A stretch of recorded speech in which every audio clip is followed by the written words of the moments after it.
അവർക്ക് മുന്നറിയിപ്പുകാരൻ വന്നിട്ടില്ല. ഫഹും ഗാഫിലൂൻ, അതുകൊണ്ട് തന്നെ അവർ അശ്രദ്ധവാന്മാരായിട്ടാണ് ജീവിച്ചത്. മീൻസ് നബി സല്ലല്ലാഹു അലൈഹി വസല്ലമ തങ്ങളാണ് വിശുദ്ധ ഖുർആനുമായി കടന്നു വന്നത്. നബി സല്ലല്ലാഹു അലൈഹി വസല്ലമ തങ്ങൾക്ക് മുമ്പ് അറേബ്യയിലെ അവസ്ഥ എന്തായിരുന്നു? വളരെ അജ്ഞാതമായൊരവസ്ഥയായിരുന്നു. വിവരമില്ല, അറിവില്ല, വൃത്തിയില്ല, യുദ്ധം, പ്രശ്നം, കള്ള്, പെണ്ണ്, അടി, പിടി, പ്രശ്നങ്ങൾ, പ്രതിസന്ധികൾ, അങ്ങനെ ജീവിച്ചു. അതെന്തുകൊണ്ടാണ് അവരങ്ങനെ ജീവിച്ചത്? അവർക്കിടയിലേക്കൊരു താക്കീതുകാരൻ വന്നില്ല. നബി സല്ലല്ലാഹു അലൈഹി വസല്ലമ തങ്ങൾക്ക് മുമ്പൊരു താക്കീതുകാരൻ വന്നില്ല. പഴയകാല, അതായത് ഇമാം ഇബ്നു കസീർ റഹിമഹുള്ള പറയുന്നുണ്ട്. എന്താണ് പറയുന്നത്?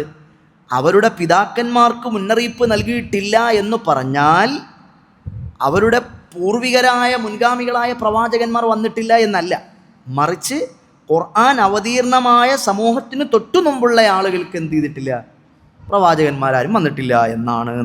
അതാണ്. അപ്പോൾ നബി സല്ലല്ലാഹു അലൈഹി വസല്ലമ തങ്ങൾക്ക് തൊട്ടു മുമ്പുള്ള കാലം വിഗ്രഹാരാധന, പലിശ, ഗോത്രവൈര്യം, സ്ത്രീകളെ അടിമകളാക്കി പീഡിപ്പിക്കുക, എല്ലാ തോന്നിവാസവും ഉണ്ടായിരുന്നു. ഖുർആൻ മറ്റൊരു സ്ഥലത്ത് പറയുന്നുണ്ട്, വമാ അർസൽനാ ഇലൈഹിം ഖബ്ലിക മിൻ നദീർ. അത് സൂറത്ത് സബആണ്. എന്താണ് പറയുന്നത് അതിനകത്ത്? നബിയെ, അവിടുത്തേക്ക് മുമ്പ് അവർക്കിടയിലേക്കൊരു മുന്നറിയിപ്പുകാരൻ വന്നിട്ടില്ല. അതുപോലെ തന്നെ നബി സല്ലല്ലാഹു അലൈഹി വസല്ലമ തങ്ങൾ ഈ സമൂഹത്തിനിടയിലേക്ക് വന്നു, ഒരു താക്കീതുകാരനായിട്ട്, മുന്നറിയിപ്പുകാരനായിട്ട് വന്നു. ഇന്നമാ ബുഇത്തു ലി ഉതമ്മിമ സാലിഹൽ അഖ്ലാഖ്. എന്തിനാണ് നബി തങ്ങൾ വന്നത്? നമ്മളെയൊക്കെ സംശുദ്ധമാക്കാൻ വേണ്ടി, നമ്മുടെയൊക്കെ സൽസ്വഭാവങ്ങളിലേക്ക് കൊണ്ടുവരാൻ വേണ്ടി, നമ്മളെയൊക്കെ നല്ല ആളുകളാക്കാൻ വേണ്ടിയാണ് നബി സല്ലല്ലാഹു അലൈഹി വസല്ലമ തങ്ങൾ വന്നത് കേട്ടോ.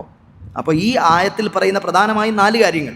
ഒന്ന്, പ്രവാചകന്മാരുടെ ദൗത്യം എന്ന് പറഞ്ഞാൽ ഇവിടെ സ്വർഗം, ഇവിടുത്തെ ഈ ജീവിതം മാത്രമല്ല, സ്വർഗമുണ്ട്, നരകമുണ്ട്, മഹ്ശറയുണ്ട്. ഇവിടെ എങ്ങനെയെങ്കിലും അങ്ങ് ജീവിച്ചു പോയാൽ രക്ഷപ്പെട്ടു പോവില്ല.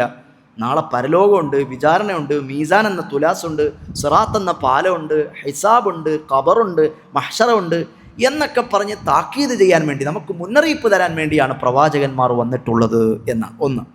രണ്ടാമത്, ഈ ദൈവികമായ മാർഗദർശകന്മാർ വന്നിട്ടില്ലെങ്കിൽ ആ സമൂഹം എന്ത് ചെയ്യും? ആ സമൂഹം അവരെല്ലാ വേണ്ടാധീനങ്ങളിൽ പെട്ട് ജീവിക്കുന്ന സമൂഹമായിരിക്കും. അവർക്ക് നന്മയുണ്ടാവില്ല.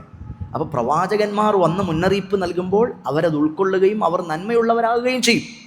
മൂന്നാമത്, ഈ വിശുദ്ധ ഖുർആൻ എന്ന് പറയുന്ന ഗ്രന്ഥം നമ്മളെ എല്ലാ അശ്രദ്ധകളിൽ നിന്നും, നമ്മളെ എല്ലാ ഗഫലത്തരങ്ങളിൽ നിന്നും മോചിപ്പിക്കാനായി അള്ളാഹു കൊണ്ടുവന്ന, എങ്ങനെയെങ്കിലുമൊക്കെ ജീവിച്ചാൽ പോരാ, പടച്ചോനെ പേടിച്ച് ജീവിക്കണം എന്ന തിരിച്ചറിവ് നമുക്കുണ്ടാക്കാൻ വേണ്ടിയാണ്. 4, മുഹമ്മദ് നബി സല്ലല്ലാഹു അലൈഹി വസല്ലമ തങ്ങളുടെ നിയോഗം അറബ് ലോകത്ത് മാത്രമുള്ള നിയോഗമാണോ? അല്ല, പിന്നെ അവസാന കാലം വരെയുള്ള മുഴുവൻ കാലക്കാർക്കും വേണ്ടിയുള്ള നിയോഗമാണ് എന്നാണ് ആ ആയത്തിനകത്ത് പരാമർശിക്കുന്നത്. അടുത്ത ആയത്ത് നോക്കാം.